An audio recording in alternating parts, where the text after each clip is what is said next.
Donc, je suis Stéphane Sévoz, responsable du T-Hub, et je suis accompagné d'Antoine Cariou. D'Antoine Cariou. Donc, et moi, je m'occupe particulièrement du réseau, de ce collectif, et puis aussi des partenariats qu'on va créer là maintenant dans la mise en œuvre en fait, de toutes les opportunités qu'on va pouvoir vous partager là tout de suite. Donc pour revenir un petit peu sur la genèse du T-Hub, savoir un peu qui on est. Donc le T-Hub, c'est une cellule d'incubation, d'accélération de projets territoriaux. Donc on n'incube pas des startups, on incube des projets de territoire, embarquant des phases de créativité jusqu'aux phases de mise en œuvre opérationnelle des projets. Émanation de la région, je le disais, avec une ambition, c'est d'opérer le nouveau schéma régional de développement du tourisme et des loisirs avec une ingénierie complémentaire à celle du comité régional du tourisme et de celle du service tourisme. Donc, une volonté, c'est de mettre en œuvre les transitions, de mettre en œuvre de manière exemplaire les engagements qu'on a pris au travers du schéma régional de développement du tourisme et des loisirs, avec ce positionnement fort, identité et transition. On l'a vu ce matin, l'identité comme vecteur d'ouverture, comme vecteur de singularité, comme vecteur d'appropriation. Et une volonté de mettre en œuvre de manière exemplaire les transitions. Et quand on parle de transition, on parle bien évidemment de transition sociale, économique, environnementale. On parle de transition au-delà méthodologique. Et c'est un peu ce qu'on a essayé d'explorer à travers cette approche. Et on va vous présenter un petit peu les grandes approches, la grande philosophie du projet, pour derrière vous présenter un peu la méthode et aboutir sur ce qui est ressorti un petit peu de toute cette approche avant de partager un petit peu les perspectives. Les partis pris du T-Hub, je le disais, c'est de revenir sur cette singularité territoriale, donc l'ADN territorial qui pour nous en fait est fondamental parce qu'on est sur cette logique de sortir d'une uniformisation du développement touristique pour penser des projets qui appartiennent au territoire, qui soient vraiment propres au territoire et qui permettent de le révéler, non pas seulement, comme je le disais ce matin, dans une logique uniquement d'interprétation patrimoniale, mais dans une logique d'expérience continue, c'est-à-dire que cet ADN doit infuser dans la manière de penser l'hébergement, les activités, et allons même jusqu'à repenser la signalétique qui doit en fait traduire et parler du territoire.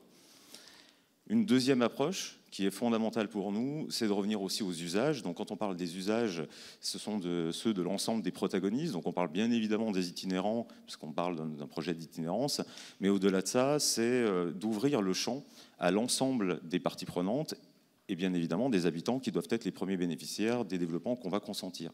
C'est-à-dire que quand on va développer des sujets autour de l'itinérance, il serait un peu illusoire de se dire qu'on va travailler sur des projets d'itinérance uniquement pour les itinérants, sachant qu'en Bretagne, ça représente 7% de la fréquentation.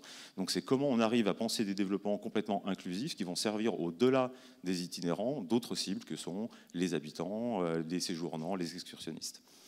Donc s'intéresser à l'ensemble de ces usages, Antoine reviendra un peu sur, sur les modalités, la méthodologie qui nous a permis de le faire, mais interroger l'ensemble de ces usages pour les remettre en perspective de cet ADN pour créer et innover. Pour ce faire, un autre parti pris, c'est de créer le collectif. Et on l'a vu tout au long des rencontres, le collectif est essentiel pour penser les projets, pour sortir de nos biais métiers. Et en fait, pour créer et innover autour des projets, on a souhaité ouvrir, en fait, c'est le champ de la réflexion, à des acteurs divers et variés. Donc on a des acteurs qui sont des représentants des institutions, donc aux différents échelons territoriaux, donc des représentants de la région, des départements, des EPCI, des communes, et en transversalité des politiques publiques. On s'est dit, on ne va pas uniquement penser le tourisme au prisme du tourisme, mais on va ouvrir avec des acteurs de l'agriculture, de l'économie circulaire, des affaires juridiques, parce qu'en fait, on a aussi toute cette transversalité qu'il faut arriver à adresser, avec aussi une volonté dans ce collectif d'élargir le champ aux acteurs de la recherche, en disant aujourd'hui en France il y a énormément de sujets de thèse et en fait on a à apprendre de ces éléments-là au-delà de ces thèses qui sont des objets de recherche qui resteraient dans un champ universitaire. Il faut qu'on se dise on arrive à reprendre ces objets-là pour les remettre en perspective de nos développements. Donc ça concerne bien évidemment des sujets qui sont des sujets liés à l'itinérance, au tourisme, mais au-delà de ça, aux évolutions sociétales, au patrimoine, à la culture, etc. Bien évidemment d'ouvrir aux acteurs privés, représentants du monde touristique, parce qu'on a effectivement des acteurs de la restauration, de l'hébergement, des activités, de la communication, mais de sortir aussi de ces acteurs privés du champ, des champs touristiques, on va dire conventionnels, traditionnels, pour aller en fait associer à la démarche des acteurs de l'innovation. Donc on a autour de nous des incubateurs, des accélérateurs de start-up, des start-up studios, on a des gens de la presse, donc je vois Alexandre Hilta dans la salle qui nous a rejoint, donc Carnet d'aventure. On a au-delà de ça fait venir des acteurs vraiment de champs très très divers pour justement pouvoir nous enrichir de leur vision, de leur regard sur le tourisme, parce qu'en fait, notre perception, encore une fois, gagne à s'ouvrir avec toutes ces méthodologies, avec tous ces process, tous ces moyens humains et financiers qu'on pourra remobiliser dans les phases de mise en œuvre et qui nous permettront d'accélérer en phase de mise en œuvre. Bien évidemment, on s'est entouré des protagonistes, c'est-à-dire des gens, donc des habitants, des usagers. Donc on est allé chercher pour justement avoir une expression de leurs usages sur cette frange littorale et pour pouvoir travailler avec eux sur des futurs souhaitables autour de ces objets de développement. Enfin, on a enrichi le collectif de regards extérieurs, de visions extérieures, en allant chercher des experts. Donc vous avez pu voir intervenir aussi sur ces rencontres. Je pense à Emmanuel Bobin, je pense à Paul Arsenault, à Dominique Siama, etc., qui sont venus contribuer aussi à la démarche pour apporter un regard extérieur et enrichir en fait ce collectif de leur pensée, de leur vision. Dans les derniers partis pris, bien évidemment, les transitions. Donc tous les projets gagnent à être conduits à l'aune des enjeux transitionnels, comme on intègre dans les objets de développement une exemplarité en matière de gestion de ressources, de durabilité, etc. Et avec un enjeu, enfin, c'est l'accélération des modèles et l'accélération des déploiements, avec des méthodologies particulières, on évoquait ce matin, le décentrement du rôle de la collectivité pour créer les conditions de l'émergence de l'initiative privée associative. Donc on est vraiment dans ces logiques de créer le collectif pour derrière penser l'accélération sur des projets ancrés au territoire. Alors, on va vous présenter rapidement les grandes étapes méthodologiques de cette première étape créative. Mais sachez que vous allez pouvoir retrouver sur la page LinkedIn du TIHub l'ensemble de livrets d'inspiration TIHub qui va présenter en fait justement un récap de toutes les étapes méthodologiques et puis de tous les concepts et les opportunités aussi qui ont émergé de la réflexion collective. Donc ça, c'est téléchargeable directement en ligne. Mais donc, effectivement, on s'est dit, OK, qui pratique véritablement notre frange littorale, qui déambule sur notre frange littorale. Donc on a bien sûr les itinérants qu'on a pu consulter, donc des passionnés avec le soutien de la Fédé de randonnée qui nous a donné un coup de main pour lancer une étude auprès de leurs adhérents. On a aussi lancé bien évidemment une étude via une plateforme qui s'appelle l'Atelier Breton pour justement comprendre les usages de la frange littorale des habitants en fait de cette frange littorale, comment ils vivaient véritablement cette frange littorale, savoir les développements qu'ils voulaient pour cet espace-là, et puis surtout aussi connaître les limites qu'on ne devait pas franchir en matière de développement touristique sur cette frange littorale bretonne. Alors, fort de ces premiers retours, de ces premiers éléments, donc on a à peu près 700 contributions à travers ces études-là. On a justement mobilisé notre collectif TIHub, donc une soixantaine de personnes sur un premier temps qui a eu lieu en janvier 2021, où l'idée, ça a été de se dire, mais finalement, il nous faut explorer les vecteurs d'expérience et non pas seulement les besoins fonctionnels de nos utilisateurs. Et donc, qu'est-ce qui fait expérience véritablement? C'est à la fois, bien sûr, une réponse fonctionnelle à un besoin, mais c'est aussi une réponse sensorielle et une réponse émotionnelle. Et c'est bien par la convergence de ces trois éléments-là qu'on va pouvoir créer finalement de l'expérience et donc du souvenir.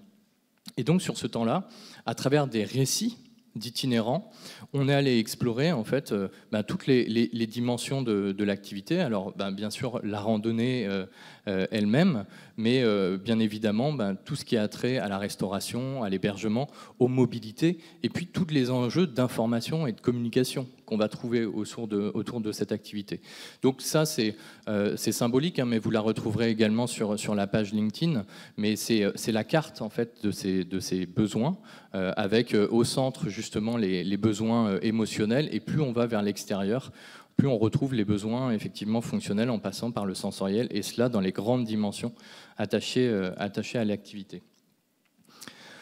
Ensuite, on a remobilisé ce collectif sur 2 jours. Donc ça, c'était au mois d'avril de l'année passée, où là, l'idée, c'était de se dire, OK, on a bien exploré les usages, on a bien compris les enjeux fonctionnels, sensoriels, émotionnels. Maintenant, il nous faut comprendre le territoire, c'est-à-dire qu'est-ce qui fait véritablement la singularité de notre frange littorale bretonne. Et donc, pour ça, on a été, avec ce collectif, encore une fois, d'une soixantaine de personnes, travailler autour de ce qu'on a appelé des objets ADN, mais des objets ADN qui sont finalement aussi variés que les phares, les marnages, la danse, danse, la musique, la toponymie, etc., pour vraiment se dire, OK, ces éléments-là sont nos spécificités. Et puis, on a aussi exploré les flux. C'est-à-dire les flux en Bretagne, les flux vers la Bretagne, les flux qui partaient de la Bretagne. L'idée étant que, à comprendre ces flux historiques, on était capable aussi de percevoir un certain nombre d'usages qu'on avait à l'intérieur de ces flux, comment finalement les gens se déplaçaient, comment ils s'hébergeaient, comment ils se restauraient, etc. Et se dire peut-être que là on a une opportunité de capitaliser sur ces usages du passé pour les revisiter et les réinterpréter finalement dans une expérience contemporaine de l'itinérance sur la frange littorale bretonne. Et puis, alors, on a travaillé sur cette logique ADN, et puis évidemment on s'est interrogé sur qu'est-ce qui fait la force de certains grands itinéraires comme le GR20, comme le Compostelle par exemple. Et à travers nos échanges, on a pu se rendre compte que soit finalement les valeurs fortes de ces itinéraires étaient tirées par le milieu, comme dans le GR20, par exemple, où on va vivre une expérience assez engagée, ou alors ça pouvait être aussi tiré par la thématique, donc comme le Compostelle. Et finalement, on s'est dit, peut-être que le GR34, c'est quelque chose un petit peu entre les deux, avec en fait 3 univers qui ont émergé assez forts, à savoir justement la Terre, l'interface et la mer. Et donc, on va revenir un petit peu sur ce 3e temps. Stéphane va vous expliquer un petit peu les règles du jeu qu'on a imaginé pour ce temps de construction, d'élaboration et de réflexion autour de projets.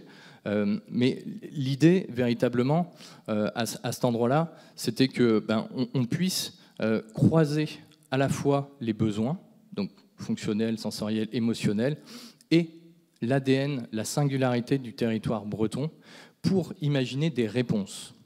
Et donc, pour ça, on a imaginé un serious game. Donc, le serious game, c'est le mot barbare, mais pour dire, voilà, un jeu de conception en collaboration, qui nous a permis de faire justement émerger ces projets. Et donc là, ce que Stéphane va vous présenter maintenant, c'est les règles du jeu, les règles du plateau de jeu, qui nous a permis de jouer cette partie et de faire émerger tous les projets qu'on va vous présenter tout de suite derrière.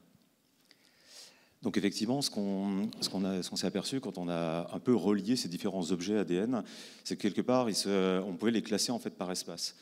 Et qu'aujourd'hui, c'est d'ailleurs l'objet en tout cas des dernières études, c'est que l'itinérance mixte devient de plus en plus prégnante en fait dans la pratique.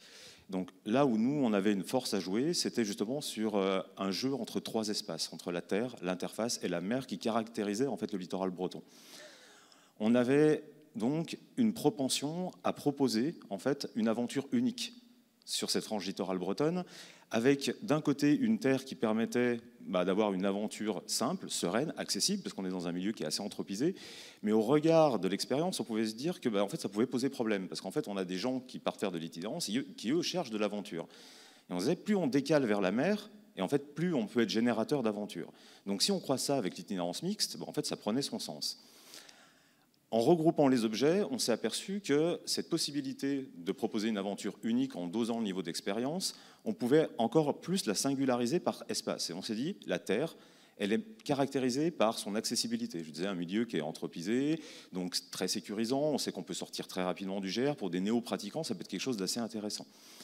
Accessible aussi parce qu'en fait, on a une frange littorale qui est pratiquée par des gens, par les habitants, on est loin justement de ce GR20 qui est complètement isolé. Donc en fait, on a cette accessibilité des transports, des commerces, une accessibilité pour tous, parce qu'en fait, on peut même pour des personnes à mobilité réduite pouvoir se rendre sur ce GR34 et sur cette frange littorale. On a, au-delà de ça, sur cette terre, un caractère assez fort qui est celui du temps long. Et on l'a vu à travers les présentations des objets ADN, c'est le temps long du grès, du granit, c'est le temps long nécessaire à la rencontre en Bretagne, c'est-à-dire que c'est ce temps qui est nécessaire à la prise de conscience, à la prise de connaissance, à cette rencontre en fait de l'autre qui prend son temps en Bretagne et qui demande à prendre du temps. C'est également le territoire du voyage immobile. C'est le voyage immobile des peintres, c'est le voyage immobile du romantisme. C'est ces voyages immobiles également des ermites qui sont venus peupler en fait ces îlots sur les côtes bretonnes et qui quelque part ont donné ces noms en fait, Saint-Malo, par exemple. Donc on est vraiment sur cette logique de remettre en valeur ces éléments d'ADN qui parlent en fait de ce territoire-là. On a un deuxième territoire d'expression qui est l'interface. Et l'interface, en fait, elle est matérialisée par la dynamique et l'éphémère. C'est la dynamique des marées, c'est la dynamique des courants, c'est la dynamique de la météo, c'est ces lumières qui sont changeantes, c'est cette dynamique aussi des éléments qui se traduit dans la dynamique des hommes. On n'a qu'à voir les retours de pêche sur ces gens qui reviennent au port et qui en fait créent une émulation. On a une convergence de personnes qui se dispersent aussi rapidement qu'ils se sont fédérés. Et en fait, on est sur cette logique d'éphémère et de dynamique. On a ensuite la mer, qui est caractérisée par l'aventure et l'exploration. Ce sont les aventures lointaines, celles de la Compagnie des Indes, celles des grands explorateurs qui sont partis de Bretagne. Ce sont ces aventures plus proches et ces explorations, celles des mondes sous-marins qui nous parlent d'imaginaire, qui nous parlent à tous, quelque part dans nos référents culturels, d'un ailleurs et avec des référentiels qu'on peut avoir là, sur ces mondes sous-marins de Cousteau, de Tintin, etc. Ce sont des éléments qui nous parlent à tous et en fait qui font valoir cette notion d'aventure et d'exploration.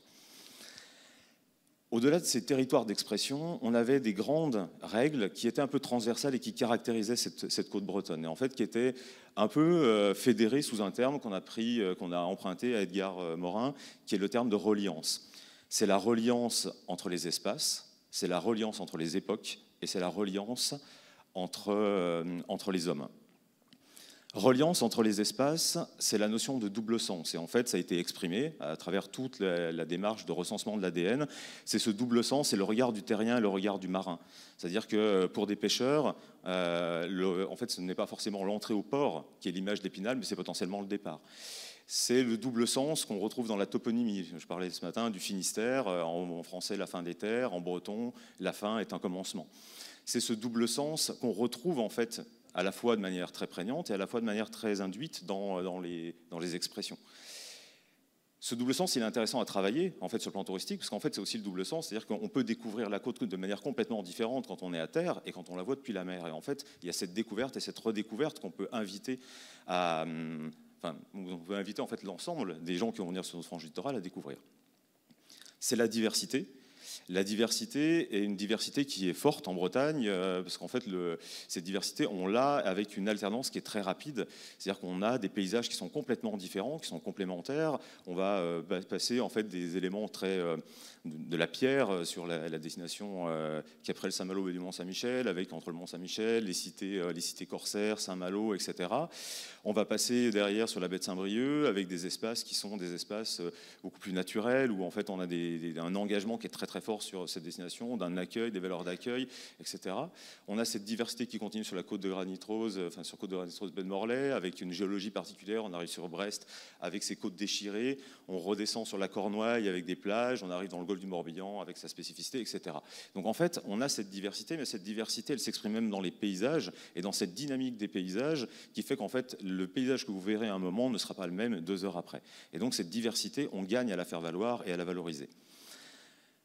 Dans la reliance, on a, je disais, le voyage dans le temps. Et en fait, la côte bretonne nous parle de l'histoire déjà géologique, parce qu'en fait, on va retrouver, ça nous a été partagé par un géologue, on va retrouver en fait toute l'histoire du monde sur cette frange littorale, où on va retrouver une géologie qui nous parle de l'histoire du monde, de la planète, où on va retrouver toutes les formes géologiques qu'on peut retrouver partout dans le monde et qui aujourd'hui prend forme dans l'architecture, c'est-à-dire dans les couleurs des bâtiments, dans les roches en fait, qui quelque part s'expriment dans notre patrimoine, dans nos villes et dans nos villages. Ce voyage dans le temps, c'est aussi un voyage des hommes. C'est sur la frange littorale qu'on trouve les premières traces de feux domestiqués. Et en fait, on va pouvoir voyager dans le temps à travers le mégalithisme et jusqu'à l'histoire moderne. Donc on a bien un territoire, une frange littorale qui nous parle d'humanité. L'idée de passé prospectif, c'est-à-dire comment on arrive à s'ancrer sur ses racines pour projeter l'avenir, c'est l'histoire de la culture bretonne. C'est une culture qui est dynamique, qui s'invente, qui se réinvente. Je pense à Jaouen qui a su reprendre la broderie et l'amener en fait à un autre niveau. Je pense aux marinières, je pense à plein d'éléments en fait de ce patrimoine breton qui ont été pris dans une époque, mais qui ne sont pas restés dans cette époque, ont été inventés, réinventés. Et en fait, on est dans cette logique de culture dynamique. C'est-à-dire que quand on va faire du développement touristique, si on traduit ça, l'idée, c'est pas de mettre du huis clos, mais de se dire comment ce huis clos peut se réinventer, peut se repenser dans des modèles d'avenir. La reliance entre les hommes, c'est l'histoire de l'humanisme. La Bretagne est connue pour être une terre d'engagement fort, d'engagement pour des valeurs humaines, sur l'accueil, sur la rencontre de l'altérité. Ce sont tous ces voyages, je parlais d'aventure tout à l'heure, qui ont amené les gens à partir, mais à revenir avec des éléments. On n'a qu'à regarder aujourd'hui, ou même déjà, il y a déjà un petit moment, mais Rollinger qui a fait de son plat signature, qui a fait son plat signature sur la base des épices en fait, qui revenaient sur les comptoirs des Indes. Et en fait, on a cette logique-là d'une rencontre interculturelle, d'une rencontre de l'autre qui caractérise la Bretagne. On voit l'Orient dans son patrimoine architectural qui s'est inspiré de l'ensemble de ces espaces qu'ils ont pu découvrir ailleurs. Donc on a cette notion d'humanisme, de rencontre de l'autre, d'acceptation et d'ouverture. L'imaginaire, bien évidemment, comment parler de Bretagne sans parler d'imaginaire? Donc l'imaginaire qui est celle des explorateurs, celle des lointains, donc ça nous parle également, et ça fait référence chez nous. C'est aussi forcément l'imaginaire lié aux contes et aux légendes qui baignent nos côtes et qui aussi inspirent et sont aussi des vecteurs d'attractivité pour les gens qui viennent en Bretagne. Fort de tous ces éléments-là, et en fait si je reviens aux règles du jeu qui étaient évoquées par Antoine, on a demandé aux gens tout simplement de prendre ces éléments d'ADN, ces cartes ADN, de les croiser avec les usages, avec une règle, c'était le matin, on va travailler sur l'hébergement. Si vous pensez à un hébergement en terre, cet hébergement devra être accessible, favoriser le temps long et le voyage immobile. Si vous pensez à un hébergement sur l'interface, il faudra que cet hébergement soit un hébergement éphémère, que ce soit un hébergement dynamique ou qui fasse valoir l'imbrication et l'interpénétration. Si vous pensez à un hébergement en mer, cet hébergement devra faire valoir l'aventure et l'exploration.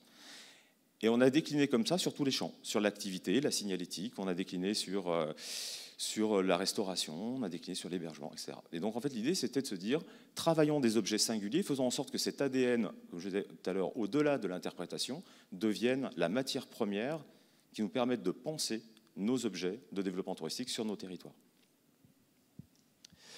Et donc cette réflexion qui a duré 2 jours et demi, avec un groupe de 60 personnes à peu près à nouveau, a donné lieu à l'émergence de 74 opportunités de projets que vous allez pouvoir justement retrouver dans le livret d'inspiration du TIOB et qui sont, et je le précise, c'est important, qui sont restitués intégralement. C'est-à-dire que là aujourd'hui le TIOB n'a fait aucun tri dans la valorisation de ces projets-là. Et donc, finalement, l'enjeu, c'est que tout à chacun puisse aussi s'approprier ces idées et les déployer quelque part à son niveau. Donc, ces projets, vous les avez retrouvés là près du cloître sur les affiches. Donc on a présenté les 74 projets. Vous les retrouverez également intégralement dans le livret. Et nous, là, on vous propose maintenant de vous partager un échantillon de ces projets pour vous donner à voir en fait ce qui a pu émerger de cette réflexion. On commence par 2 projets qui en fait sont un peu transversaux, sont les carnets de tendance. L'ambition à travers ces projets-là et au-delà des autres projets qui sont des nouveaux projets, c'est de se dire qu'il faut qu'on puisse teinter l'intégralité de l'offre d'ADN territorial. Et donc, il faut qu'on puisse inspirer. Et inspirer à travers 2 carnets de tendance. Un carnet de tendance espace. Donc, quand je parle d'espace, je pense bien évidemment aux espaces intérieurs, extérieurs, dans les gîtes, dans les hôtels, dans les restaurants, mais également sur les aménagements extérieurs, les aménagements de confort. En fait, tous ces aménagements qu'on voit aujourd'hui sur des aménagements sur catalogue, c'est comment ces aménagements peuvent se teinter d'identité, comment on peut avoir des espaces, des bancs, des tables, etc., qui nous parlent de territoire. Avec ce carnet de tendance, on va plonger dans l'ADN pour réinterpréter ces différents éléments et pour pouvoir dire, en fait, chaque élément qu'on va pouvoir développer demain doit concourir à faire vivre l'expérience de cette frange littorale. Avec derrière des enjeux, un double enjeu, un enjeu d'ouverture en se disant on doit à travers ces carnets de tendance inspirer potentiellement des designers qui vont penser à des nouvelles formes, mais on pourrait se dire attention, la forme peut être élitiste ou alors ça amène à des enjeux de filière, c'est-à-dire comment derrière on arrive à construire en fait une filière en Bretagne, lancer des nouveaux concepts pour arriver à ce que le coût de ces objets-là ne coûte pas 4 fois le prix d'un hébergement sur catalogue, parce qu'en fait sinon ça ne trouvera jamais de réalité. Donc c'est comment on arrive d'une part à inspirer, mais d'autre part inspirer des futurs développements et en même temps inspirer tout opérateur pour qu'à son échelle, il puisse intégrer ces éléments dans son offre avec une notion de coût forcément à intégrer. Deuxième carnet de tendance, c'est la restauration. Carnet de tendance restauration qui vise à réinterpréter, réinventer le patrimoine culinaire breton, c'est-à-dire de repartir sur la base des spécialités bretonnes, de ces produits, c'est-à-dire comment on peut parler d'ADN, comment on peut croiser, et en fait c'était l'objet d'une table ronde sur le design culinaire, sur comment on peut s'appuyer sur cette base-là pour réinterpréter les modèles de consommation, pour arriver potentiellement à une signature culinaire territoriale, pour se dire, en Bretagne, on a le kick à farce, comment on fait un kick à farce résolument moderne, comment on peut s'inspirer du patrimoine naturel pour, en fait, ou architectural, pour quelque part travailler sur des formes de restauration qui nous parlent aussi de territoire. Donc en fait, c'est un peu tous ces éléments qu'on veut interroger dans ces carnets de tendance pour inspirer les acteurs bretons à cette singularité et à intégrer cette singularité territoriale dans leurs offres. Tu veux boire un peu d'eau ?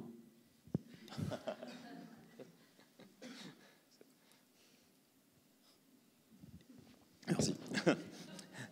Le deuxième projet, le GR dévoile ses nuances. Le GR dévoile ses nuances, c'est un projet de signalétique, donc de signalétique qui est une signalétique complémentaire à la signalétique traditionnelle des GR, et une signalétique à l'image de cette interface, c'est-à-dire une signalétique qui soit dynamique. L'ambition de ce projet, c'est de pouvoir inviter les voyageurs, mais inviter également les habitants à découvrir ou à redécouvrir autrement le territoire et à les inciter à prendre des variantes. On est sur une signalétique qui va s'afficher, par exemple, quand il va pleuvoir, on a une signalétique qui va s'afficher, qui va inviter à prendre une variante par l'intérieur des terres et potentiellement à aller s'abriter et accessoirement consommer dans un bar, dans un restaurant, etc. On va avoir une signalétique qui va s'afficher quand il va faire soleil, un grand soleil, et c'est souvent, et c'est ultra fréquent en Bretagne, pour inviter les gens potentiellement à passer par des endroits plus ombragés. On a une signalétique posée sur des cales qui vont se dévoiler en fonction des hauteurs de marnage pour inviter les gens à passer par l'estran et à découvrir un nouveau territoire d'expression, ou à prendre un bateau pour justement travailler à découvrir, enfin à amener en fait les gens à découvrir ce territoire par la mer. On va avoir une signalétique potentiellement qui est liée au vent, parce que le vent est une permanence bretonne, et qui va inviter les gens à redécouvrir de manière complètement aléatoire le territoire, et en disant on va se laisser porter par les vents, et re-rentrer dans une sorte de maîtrise ou de perte de contrôle qui potentiellement peut créer l'expérience. C'est-à-dire que je ne sais pas où je vais, cette signalétique va m'orienter, à un moment donné je vais retomber sur le GR, donc il n'y a pas de doute à se faire, mais par contre je vais me laisser guider. Et en fait je vais me laisser porter quelque part par les vents pour découvrir et potentiellement avoir de bonnes expériences. Donc on est sur une signalétique qui nous parle de cette dynamique, qui nous parle de cet éphémère. Un projet qui est décliné par un autre projet qui s'appelle Chemin d'Art. Donc Chemin d'Art, on reprend les mêmes principes, sauf qu'au lieu de partir sur une signalétique simple, de la peinture qui s'affiche en fonction des conditions, ou de l'humidité, etc., qui va se matérialiser par de l'art. Mais de l'art, on va dire pas de l'art pour de l'art, mais de l'art pour interpréter le territoire. Donc là, il y a un exemple qui a été pris, c'est celui de Dessin, parce que en fait, Jean-Michel Le Boulanger, alors premier vice-président en charge de la culture et de la démocratie, donc au moment où on a réalisé ce travail, nous partageait ses voyages en fait de ces ailleurs, de ces personnes qui avaient traversé les mers et qui pour beaucoup en fait avaient fait naufrage et gisaient sur les fonds marins et dont les seuls qui étaient arrivés avaient donné les noms des plages, des lieux, des villes. Et donc on se disait, ça peut être intéressant justement d'avoir une signalétique qui matérialise quelque part cette histoire, qui nous raconte cette histoire et qui amène les gens, avec ces hauteurs de marnage, à découvrir aussi, à se laisser guider par ces signalétiques qui nous parlent du territoire, qui nous parlent de l'ADN et en fait qui sont évocatrices de toute cette histoire. Alors vous allez me dire, on est déjà parti en itinérance sur le GR, mais finalement, certains groupes de travail se sont dit, mais moi déjà la première chose, c'est comment j'accède au GR. Et donc ils ont imaginé, donc ce groupe de travail, un projet qu'ils ont intitulé AgriPark Car. Mais donc l'idée, c'était, moi mon besoin quelque part, c'est de pouvoir stationner mon véhicule en sécurité. Et puis qu'on puisse quelque part m'offrir le service du dernier kilomètre, c'est-à-dire depuis j'ai stationné mon véhicule, pouvoir rejoindre le GR, la frange littorale, et puis aussi quelque part à la fin de mon itinérance, qu'on puisse me ramener à mon véhicule. Et donc le projet qu'ils ont imaginé, c'est de se dire, tiens, est-ce qu'on ne pourrait pas capitaliser sur les habitants et pourquoi pas des agriculteurs pour pouvoir justement aller stationner les véhicules peut-être dans un champ de l'agriculteur, peut-être chez l'habitant. On voit ce concept-là déjà déployé notamment autour des aéroports, mais avec là l'ambition d'aller un cran plus loin et de se dire peut-être que si je fais ce dernier kilomètre vers la frange littorale avec la personne, déjà je vais avoir une rencontre du territoire par l'humain. Première chose, je vais avoir un témoignage de l'environnement, peut-être de l'histoire de cet espace. Et puis, c'est peut-être aussi la possibilité, quelque part, de valoriser un certain nombre de circuits courts, pourquoi pas les produits locaux à la ferme, etc. Avec la vertu, quelque part aussi, de retirer en fait, tous ces véhicules stationnés du trait de côte et de les mettre davantage à l'intérieur et de s'appuyer sur les habitants pour faire le lien avec la frange littorale. Donc voilà un petit peu le sens de ce projet à Agriparcar. Beaucoup épanier. Donc on est sur un projet qui vise à permettre à tout un chacun, donc itinérant ou autre, d'avoir une offre de restauration 24 heures sur 24, 7 jours sur 7 et surtout 365 jours par an. Avec un projet qui veut vraiment s'inscrire dans la logique low-tech, donc plutôt sur des modèles de conservation qui sont intéressants du point de vue transitionnel, et avec une proposition de valeur allant de bocaux très simples, donc potentiellement voilà, des artisans boulangers, des artisans bouchers, etc., avec des produits peu ou peu transformés, et en allant jusqu'à des bocaux étoilés, proposés par des chefs étoilés qui vont, encore une fois, en déclinant le carnet de tendance, nous parler de ce territoire, nous parler d'histoire, nous parler du terroir, tout simplement. Donc des bocaux qu'on va pouvoir retrouver sur un autre projet, qui sont connectés en fait avec un autre projet, c'est les casiers gourmands. Donc aujourd'hui, tout le monde connaît les casiers libre-service qui permettent de distribuer des produits maraîchers, etc. Et là, l'idée, c'est de pouvoir travailler sur un concept qui permette, le long de la frange littorale, de retrouver ces bocaux, de retrouver ces produits du terroir, avec soit une possibilité d'acheter directement sur place, soit de réserver en amont. Bien évidemment, sur ces projets-là, je parlais tout à l'heure de l'intégration des transitions, c'est de faire en sorte qu'on soit sur des éléments qui ne soient pas ultra consommateurs, comme ça peut être le cas aujourd'hui, donc de prototyper et de travailler autour de ces concepts-là, en intégrant tous les enjeux transitionnels, gestion de la ressource, performance énergétique, etc. Sachant que là, on peut, en tout cas, avoir une déclinaison, parce qu'en fait, on peut penser ces casiers-là en extérieur. On peut très bien aussi imaginer une déclinaison de ces casiers-là en intérieur, dans des offices de tourisme, dans des bars, etc. Ça veut dire qu'on n'est pas forcément sur des unités extérieures, mais en fait, on est sur un système qui permet à tout un chacun de retrouver ses offres tout au long de l'année. Un autre projet imaginé par un autre groupe sur comment on permettre en fait de parler de l'ADN du territoire, nous parler d'identité, nous parler justement des mondes invisibles. Et on le voit bien souvent quand on va sur les territoires, il y a beaucoup d'éléments en fait qu'il est assez difficile de porter à connaissance. Et là, l'idée de ce projet-là, c'est d'ouvrir sur les mondes invisibles avec un dispositif physique et pas forcément embarqué. Donc on est vraiment sur ces logiques de projets qui sont pérennes, avec un principe, je ne sais pas si vous avez déjà entendu parler du portail sur Vilnius, qui permet en fait de connecter en temps réel avec une ville de Pologne.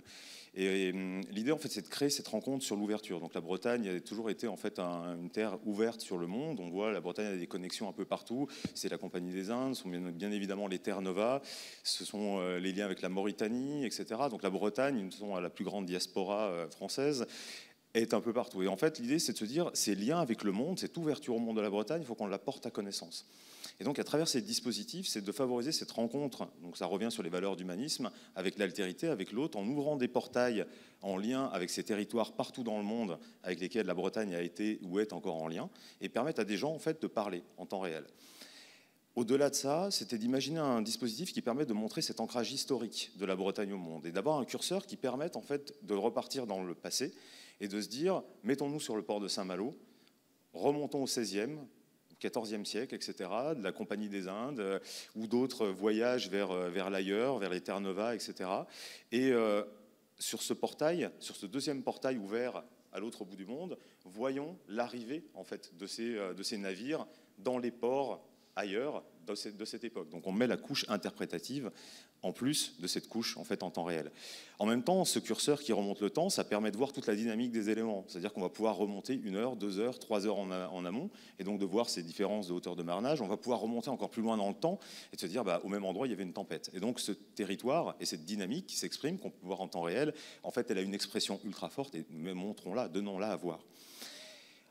Quand je parle de ces mondes invisibles, ces fenêtres sur les mondes invisibles, on peut même aller plus loin, parce qu'en fait, ces mondes invisibles, ce sont également en fait, des mondes plus proches. Ce sont ce regard sur les îles, où en fait, on a, je pense aux 7 îles avec les nidifications d'oiseaux, sur lesquelles on ne peut pas débarquer, en fait, de pouvoir donner à voir ces éléments plus proches. On a également effectivement cette plongée dans le monde de l'invisible, de l'imaginaire, à travers les contes, les légendes. Et en fait, ces fenêtres permettraient justement de pouvoir, en tout cas telles qu'elles ont été imaginées, elles permettraient de pouvoir en fait rentrer dans ce monde invisible et de donner à voir tout ce qui est imperceptible sur notre territoire.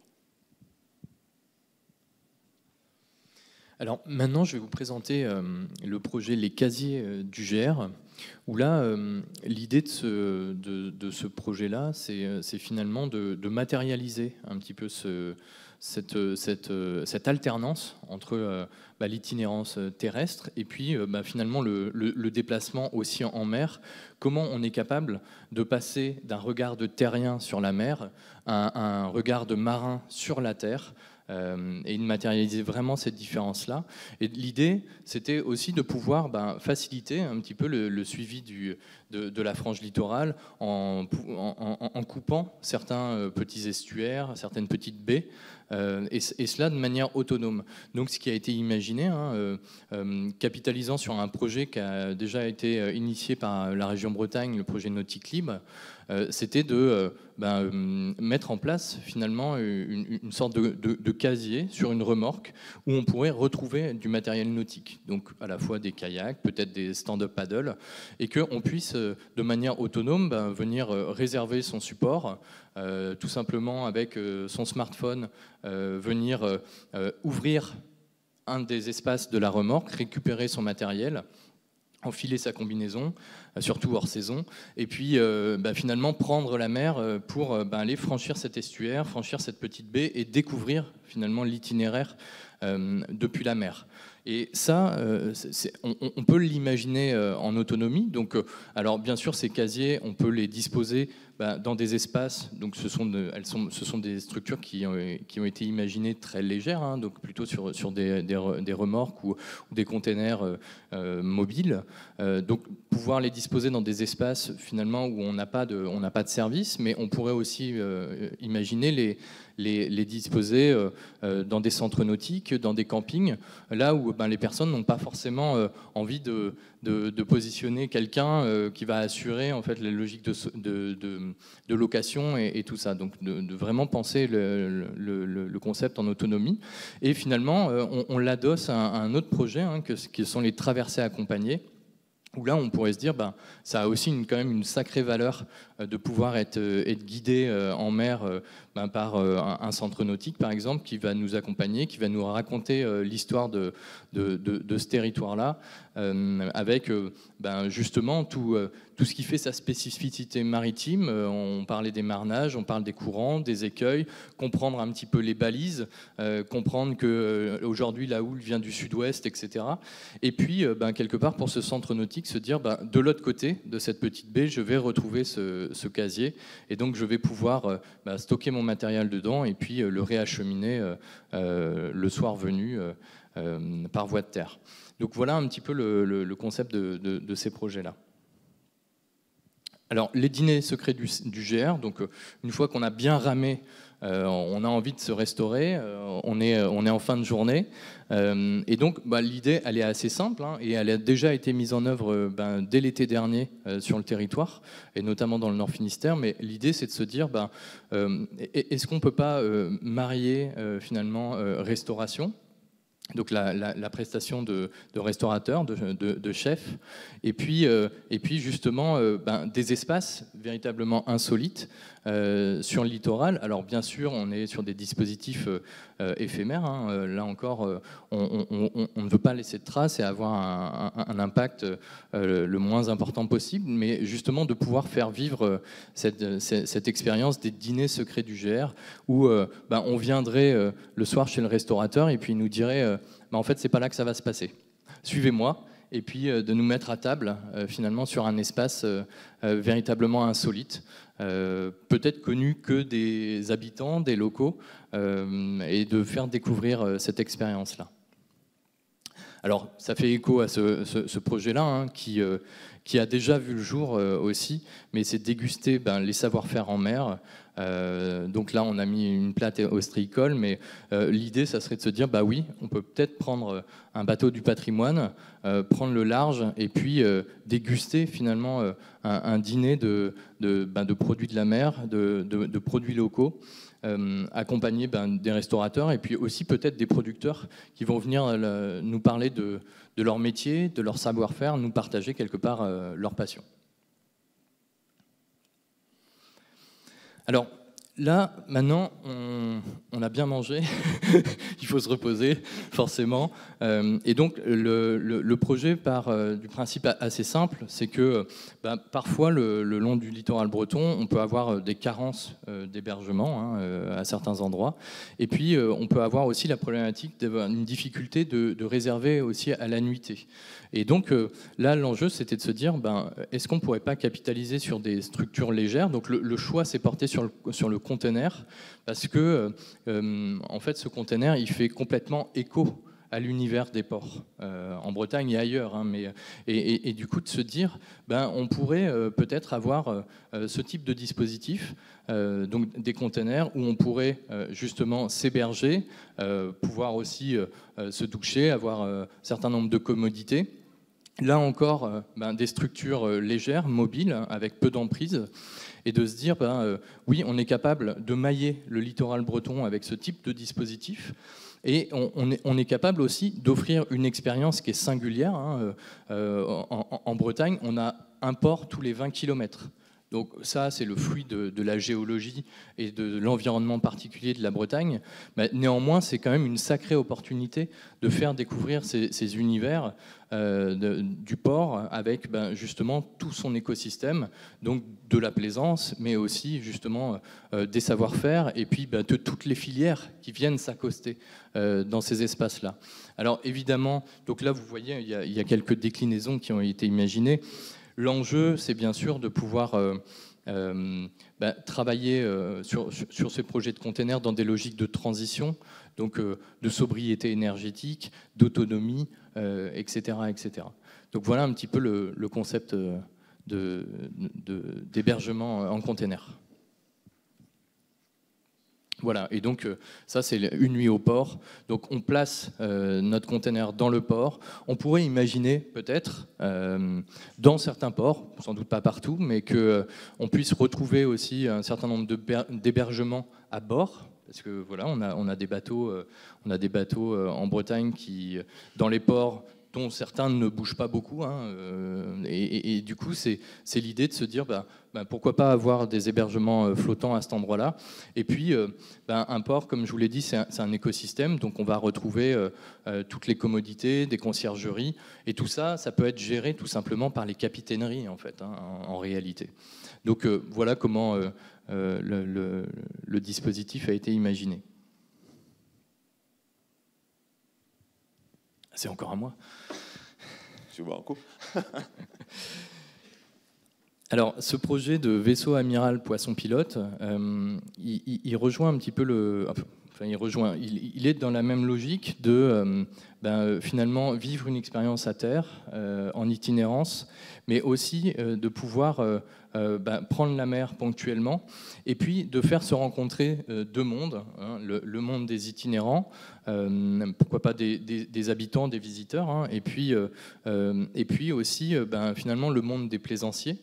Et donc le principe de ce projet-là, c'est de dire finalement Nous, on va se déplacer sur le littoral et puis, en fait, on va être suivi par un plaisancier et le soir, en fait, on va dormir à bord. On va dormir à bord de ce bateau-là. Donc le plaisancier va acheminer nos bagages, on va pouvoir randonner léger et puis, quelque part, on va pouvoir s'enrichir aussi de cette... de cette multi-activité, quelque part. Et puis, si on est vraiment fatigué sur une dizaine de jours d'itinérance, on peut imaginer prendre la mer avec le plaisancier et puis se déplacer par la mer.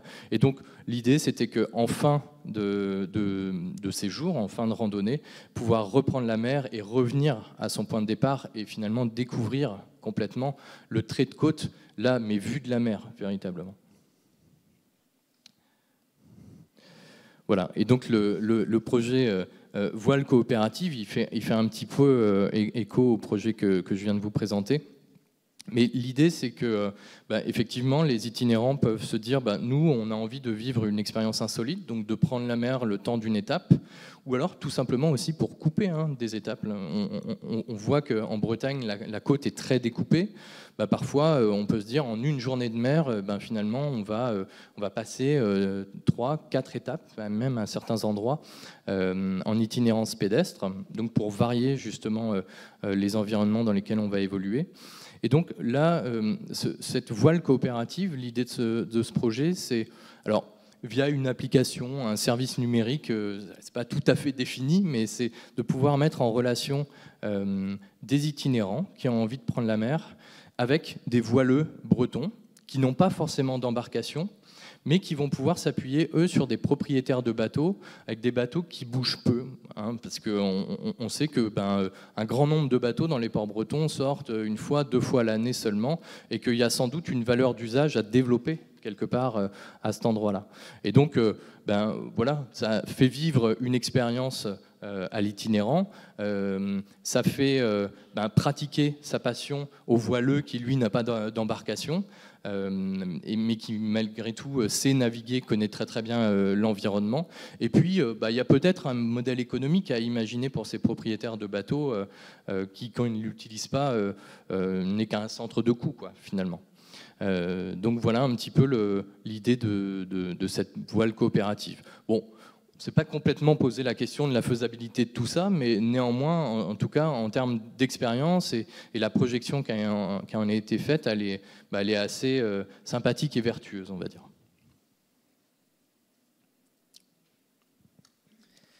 Un projet un peu emblématique, c'est l'auberge du voyageur.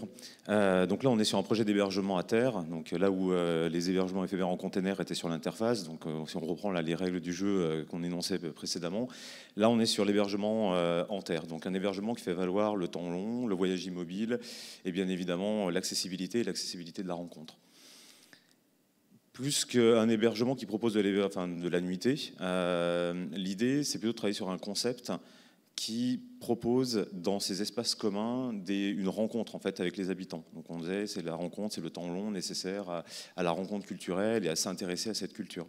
Donc l'idée c'est qu'on puisse co-définir l'usage de ces espaces communs avec les habitants, avec le monde culturel, pour qu'ils soient en fait investis par ce monde culturel et pour que justement on est dans les logiques de tiers-lieux qui ont été pas mal évoquées là sur ces rencontres, qui permettent justement de croiser les usages et en même temps de croiser les rencontres. C'est la rencontre du territoire par le lieu, c'est la rencontre du territoire par l'humain, avec une ambition aussi, c'est à la fois de répondre aux itinérants, bien évidemment aux habitants, en recréant des nouvelles polarités ou en créant de nouvelles centralités.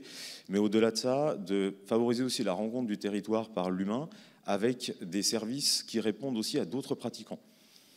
On le voit très bien, en fait, c'est la rencontre, voilà, c'est le territoire vécu, c'est le territoire perçu. Et en fait, c'est assez intéressant de travailler sur ces logiques-là, avec d'ailleurs cette capacité à faire croiser le regard de gens qui vont peut-être potentiellement venir faire du surf ou des plaisanciers, etc. Et qui eux-mêmes, en fait, ont une perception du territoire et peuvent en parler. Et donc, on est vraiment sur cette rencontre de l'autre, sur cette connaissance un peu, cette rencontre du territoire par les espaces, par cette ambiance, avec une possibilité de réinvestir des éléments un peu emblématiques de la frange littorale. Donc l'idée, ça doit être de pouvoir décliner ce concept-là dans des friches portuaires, potentiellement de décliner dans des anciens centres ou dans des centres du TSS qui ont des situations géographiques qui sont plutôt bien intéressante pour le GR. On l'a vu ce matin avec l'exemple de Franck Jacquelin qui travaille sur la route des Pingouins et qui effectivement commence à travailler un peu autour de ce concept-là. Et vraiment pouvoir réinvestir ce patrimoine, y compris du patrimoine militaire. On le voit tout au long de la frange littorale avec ce patrimoine militaire qui parfois en fait est complètement laissé à l'abandon et qui en fait a une vue juste exceptionnelle sur la mer. Et donc de se dire comment on peut investir ces friches-là, ce patrimoine qui parfois en fait n'est pas utilisé, pour derrière en faire quelque chose. Et donc de travailler sur ces logiques d'auberge du voyageur pour répondre à ce maillage avec cet enjeu de rencontre du territoire. On vous a partagé quelques projets, il y en a beaucoup d'autres et encore une fois on vous invite à pouvoir les découvrir dans le livret d'opportunités. Maintenant, une fois qu'on a partagé ces éléments de créativité, vient la phase opérationnelle. Donc comme je disais, nous la proposition de valeur c'est d'embarquer les phases de créativité à travers ce collectif, mais bien évidemment de réactiver le collectif pour travailler derrière à la mise en œuvre opérationnelle.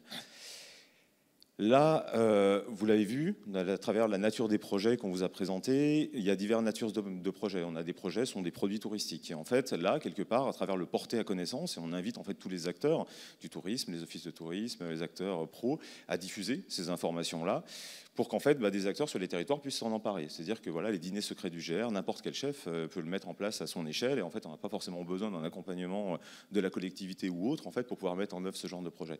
Donc, il y a un enjeu du porté à connaissance pour mettre en œuvre ces produits, puisque tout un chacun peut se l'approprier. Ensuite, vous l'avez vu, on a pas mal de projets, il y en a une vingtaine à peu près dans les 74, qui sont des projets, qui sont plutôt des projets, ou tout du moins dont on peut percevoir assez facilement un modèle de décentrement vers des acteurs privés, notamment des acteurs de l'innovation. Là encore, nous, l'ambition, c'est d'avoir l'expression des territoires, de savoir quels sont les territoires qui sont intéressés par ces projets-là, qu'on nous le fasse savoir. Et à partir de là, nous, de pouvoir activer nos partenaires, qui sont des incubateurs, des accélérateurs, des technopoles, etc., pour pouvoir faire ce qu'on appelle vulgairement le meet and match, donc la rencontre en fait, entre un porteur de solutions et un territoire intéressé, pour qu'un porteur de solutions, une start-up ou une entreprise innovante, puisse déployer son modèle sur le territoire. À travers ça, c'est aussi l'idée pour le territoire de dire, en fait, nous, on va être facilitateur du déploiement de ce modèle-là sur le territoire en mettant un peu de ressources à disposition pour lui permettre de rencontrer les bonnes personnes, pour pouvoir accélérer son modèle et bien évidemment, nous, au niveau de la région, de pouvoir orienter ces startups vers la direction de l'économie pour pouvoir aussi disposer d'accompagnements qui permettent justement l'amorçage et donc le déploiement derrière du projet sur les territoires. On a d'autres natures de projets encore, des projets, vous l'avez vu, les casiers du GR, etc., où là on est plutôt sur des projets de R&D, donc recherche et développement, sur des objets un peu particuliers, avec derrière, comme je vous le disais, tout l'enjeu d'intégration transitionnelle à travers les transitions environnementales, à travers les transitions identitaires, etc. Et en fait, nous, autour de ces objets-là, en fait, on va plutôt partir sur des logiques d'innovatons. Donc, je dis un terme un peu barbare aussi, mais l'idée, c'est vraiment de pouvoir penser le projet sous toutes ses dimensions, de mettre sur le tour de table des acteurs qui ont compétences en la matière. Voilà, quand on parle des casiers du GR, il y a des logiques en fait, numériques, il y a des logiques de construction, il y a des logiques d'intégration de transition, etc. Et donc, l'idée, c'est de mettre tous les bons acteurs sur le tour de table pour arriver à craquer un peu la solution de manière assez rapide, de prototyper, tout en nous assurant derrière de faire en sorte qu'un acteur privé puisse s'en emparer. On est collectivité, on n'a pas vocation à gérer ou à diffuser, en fait, à distribuer ces modèles-là. C'est de se dire comment on crée le modèle économique qui sera propice derrière à la création de valeur pour un acteur économique qui va pouvoir développer le système et nous de sécuriser quelque part ce projet-là au regard des ambitions qui sont les nôtres, c'est-à-dire ces ambitions d'attache territoriale et forcément de transition. On aura enfin des projets qu'on va accompagner, type auberge du voyageur, où là, on est plutôt sur de la redirection méthodologique, là encore un terme barbare, mais grosso modo, à essayer d'expérimenter des modèles d'accompagnement, des nouveaux modèles d'accompagnement, pour nous assurer, là encore une fois, d'un accompagnement qui va ancrer en fait, tout l'usage, ancrer également toutes les transitions dans le modèle de déploiement, et donc de pouvoir prototyper ça en assurant derrière nous un transfert de ces briques qu'on aura prototypées, encore une fois avec des collectifs, on ne fera rien seul, et derrière de pouvoir transférer ça pour que n'importe quel acteur puisse s'en emparer, n'importe quel développeur puisse s'en emparer pour pouvoir accompagner sur les territoires. Donc voilà, on a plusieurs modèles de déploiement, il y en a encore d'autres, mais c'est pour vous montrer un peu tout le panel. Donc aujourd'hui, nous, s'il est essentiel qu'on puisse avoir un retour des différents acteurs sur leur intérêt, des différents territoires sur leurs intérêts, pour derrière pouvoir en fait croiser ces différentes solutions, ces différents porteurs de solutions et ces déploiements à l'échelle de la frange littorale bretonne.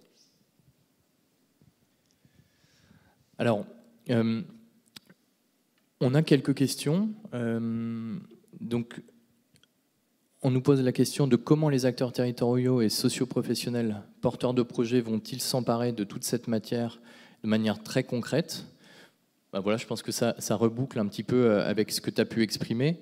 Et puis, ça va se faire aussi beaucoup dans la rencontre entre ces acteurs-là, la volonté aussi des territoires de porter les sujets, de les déployer chez eux, et puis évidemment avec l'accompagnement du TIEUB, et puis de tout le collectif TIEUB, parce que c'est effectivement vraiment un collectif d'acteurs qui a matière à accompagner ces projets-là. Donc, vous l'avez compris, l'idée c'est que aujourd'hui, que vous soyez territoire, que vous soyez professionnel du tourisme, si dans ce carnet d'inspiration, il y a justement quelque chose qui fait écho chez vous, en fait, simplement, il faut prendre contact avec nous par tous canaux, comme vous voulez, sur les réseaux sociaux, par mail, etc.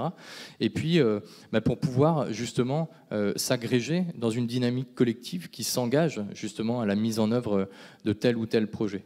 Donc, voilà, on est à votre disposition pour avancer très concrètement et opérationnellement. Et si vous avez d'autres questions, n'hésitez pas à nous les poser. On peut prendre encore 5 minutes pour échanger.